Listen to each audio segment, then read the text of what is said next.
I guess my concerns about the Olympics in Sochi are more focused on the impact it's going to have on the local population, some of the issues of corruption and abuse that I described, security threat, although I still think it's a question of a possibility rather than a certainty or even a likelihood.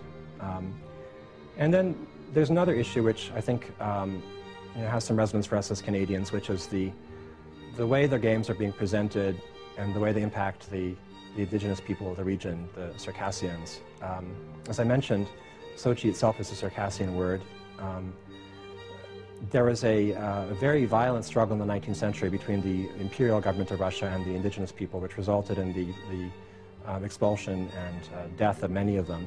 Many of those people's descendants now live in the Middle East, Turkey, and places like Jordan and Syria.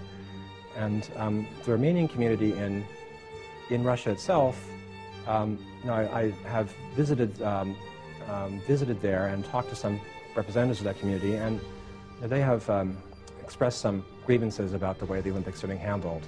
For one thing, the lack of recognition of the mixed Russian Circassian character of this site. So one of the things I thought was very striking about the recent Vancouver Olympics was the very clear attempt to involve representatives of First Nations in the celebration, which was very striking at the opening ceremonies when representatives of First Nations actually welcomed the visitors to Vancouver.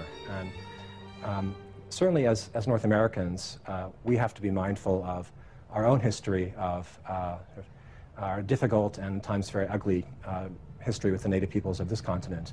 So it's not a question of condemning Russia for something that is not unique to Russia. It's a question of whether Russia is really willing to recognize sort of the claims, the symbolic and historical claims of its indigenous peoples, including in this respect. There are further aspects of this problem.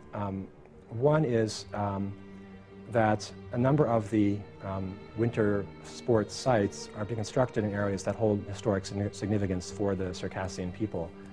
So, for example, the site of Krasnaya Polyana, which actually means red meadow, that term, the red, refers to the blood of people who were killed in a major battle there between the Russians and Circassians. And so many Circassians would say that this is not an appropriate or respectful use of an historic site. So the analogy that comes to mind would be, holding an Olympic event in Canada on the plains of Abraham, right? It's just, there's something disturbing. Bad taste at the very least. Yeah.